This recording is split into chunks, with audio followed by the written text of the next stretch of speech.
Chers frères, bonjour. Je voudrais partager ce matin la parole qui nous vient de l'Évangile, selon la présentation particulière à Jean en son chapitre 14, verset 6, qui dit ceci: « Je suis le chemin, je suis la vérité et la vie. » Le thème de la méditation de ce jour est le suivant: Jésus, un chemin facile, mais un chemin où il y a de la difficulté. Chers amis, en Jésus-Christ, en ces heures de la marche de notre Seigneur vers la souffrance ultime sur la croix, l'Esprit du Seigneur m'a instruit pour ce partage avec vous un enseignement tiré de cette déclaration faite par Jésus-Christ. Cette déclaration laisse profiler au bout le salut, la vie éternelle qui est une quête normale de tout être humain. Mais avec cette déclaration, on peut croiser les doigts et se dire, bon, être sauvé, mais ce n'est pas si difficile, puisque dans la Bible, il est dit que c'est quelque chose de simple. Car dans le texte du livre des Actes, au chapitre 2, verset 21, il est dit ceci: « Quiconque invoque le nom du Seigneur sera sauvé. » Donc il suffit de dire: « Moi je crois au Seigneur. Oh, je crois au Seigneur. Je crois en Jésus. » On est sauvé. Et dans les évangiles, nous voyons comment Jésus accueille tous ceux qui le cherchent, comment il les bénit, sans faire de distinction. Comment il pardonne à tous, sans rien demander en échange. La bonne nouvelle, c'est que le Seigneur Jésus nous décharge de nos fardeaux. Lorsqu'on parvient à lui, et pourtant, si le salut est gratuit, il a pourtant un prix. Lequel et pourquoi? Le Seigneur Jésus nous dit: « Je suis le chemin. » Mais sur un chemin, bien-aimé, il y a un commencement et il y a une fin. Sur une route, il y a bien sûr un point de départ, mais aussi un point d'arrivée.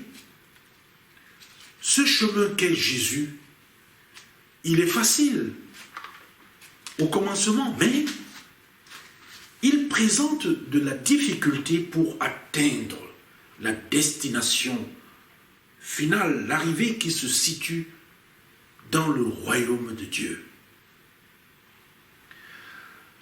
Parce que lorsqu'une personne rencontre le Seigneur, elle est bénie, elle est soulagée, elle est aidée.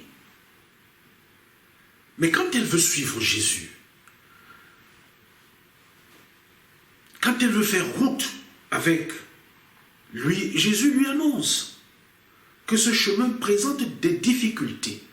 Voici ce que présente le texte de l'Évangile selon la présentation particulière à Luc en son chapitre 14, les versets 26 et 33. Il dit que si quelqu'un vient à moi et s'il ne hait pas son père, sa mère, sa femme, ses enfants, ses frères et ses sœurs, et même sa propre vie, il ne peut être mon disciple. Ainsi donc, quiconque d'entre vous ne renonce pas à tout ce qu'il possède ne peut être mon disciple.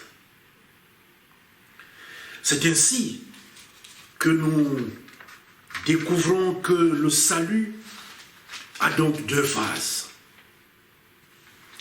La première phase qui est simple, qui est facile, c'est celle où Jésus ne demande rien aux brebis perdues qui veulent être sauvées et qui arrivent à lui. Il les accueille avec amour. Mais dans la deuxième phase, il demande à ceux qui veulent devenir des disciples de changer radicalement.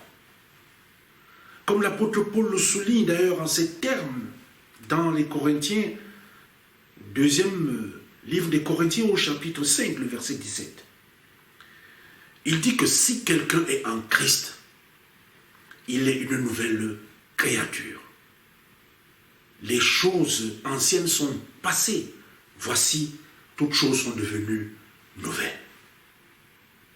Dans cette deuxième phase, Jésus veut des personnes qui sont transformées, afin qu'elles deviennent comme lui des temples de son esprit. Déjà dans l'Ancien Testament, nous voyons que pour entrer dans la terre promise qui est Canaan, le pays où coule le lait et le miel, il fallait sur le trajet traverser d'abord le fleuve Jourdain, passer par la ville de Jéricho où il fallait faire tomber les murailles. Bref, il fallait gagner bataille sur bataille durant ce parcours. On n'atteint pas la terre promise sans passer par une guerre de foi. Et il n'y a pas de guerre de foi qui n'implique une guerre de choix. Oui, chers frères et sœurs dans le Seigneur, dans le contexte du monde dans lequel nous vivons aujourd'hui, le péché et le mal sont autour de nous. Ils sont présents. Ils rôdent en permanence, ils nous titillent, ils nous provoquent, ils nous séduisent. Ils se mêlent à tout ce que nous faisons avec une extrême facilité. Ils viennent par le visage du frère, de la sœur, du cousin, de l'oncle, du père, de la mère, de l'ami. Ils viennent par le visage de celui ou celle en qui nous avons placé notre confiance, celui ou celle à qui nous avons confié notre intimité. Ils viennent par le visage de l'argent, des plaisirs morbides, des immoralités sexuelles de tout genre, l'homosexualité, la pédophilie, le lesbianisme, etc. Mais ils viennent par l'usage et l'abus de la force des plus puissants sur les plus faibles. Ils viennent par le désir de la puissance que les uns et les autres veulent avoir. La puissance. Qui fait que beaucoup tombent dans la franc-maçonnerie ou dans la rose-croix. Ils viennent par la dictature de l'apparence, qui fait que chacun aujourd'hui veut exister. Voyons sur Facebook, voyons sur YouTube, voyons un peu partout sur les réseaux sociaux. Aujourd'hui, il y a un tel besoin d'apparence où chacun veut se faire voir. Il faut absolument que j'existe, que je dise que j'existe et poser des actes pour marquer son existence. Et encore, et encore. Et c'est nous, donc, qui leur ouvrons au péché et au mal les fenêtres et les portes de notre cœur. Car ces choses-là, le péché ni le mal, ne peuvent entrer là où nous avons fermé et cadenassé les portes et les fenêtres de notre cœur et notre âme. C'est donc pour cette raison qu'il s'impose à chacun de nous de prendre une succession de décisions et de positions, de faire en permanence des choix de résister, des choix d'être ferme face au péché, face au mal. Parce que si nous ne le faisons pas, nous nous retrouverons en train de chuter, de tomber et de nous éloigner, n'est-ce pas, de l'obtention de notre salut définitif. Car céder au péché est facile, mais persévérer dans les enseignements de Jésus est difficile. Car céder au diable est facile, mais lui résister est difficile. Car céder aux convoitises de la chair est facile, mais pour nous dépouiller du vieil homme, nous dépouiller de nos vieilles habitudes, est quelque chose de difficile. C'est pourquoi si entamer le chemin avec Jésus est facile, aller au bout de ce chemin passe par contre par des difficultés. Mais nous ne devons pas avoir peur des difficultés qui sont sur le chemin. Car c'est un chemin qui mène à la vie, à la joie de l'éternel. Le Seigneur Jésus-Christ qui a marché lui-même sur le chemin de la difficulté, ce chemin qu'il est en train de suivre actuellement, dans la commémoration, ne s'est pas attardé sur les circonstances. Il ne s'est pas attardé sur les douleurs et les souffrances. Mais il s'est concentré plutôt sur ce qui l'attendait au-delà de toutes ces choses. Nous ne trompons donc pas de chemin. Et pour cela, laissons-nous être transformés par la vie de Jésus. C'est ainsi qu'en véritable enfant de Dieu, nous travaillerons à notre propre salut, chacun avec la crainte de la parole de Dieu et en appliquant les enseignements de cette parole dans les actes de notre vie. Jésus, un chemin facile, mais un chemin où il y a de la difficulté. Amen. Prions l'Éternel. Éternel notre Dieu, nous avons rencontré ton Fils Jésus-Christ. Il est le chemin qui nous conduit à toi.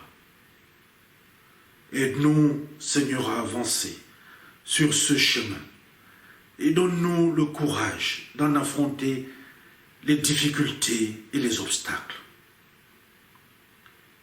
Permets-nous de vaincre le doute et la peur, afin qu'après la nuit de frayeur, que nous ayons le sourire de ceux qui voient la lumière du jour dans ton royaume. Bénis-nous au nom de ton Fils Jésus-Christ. Amen.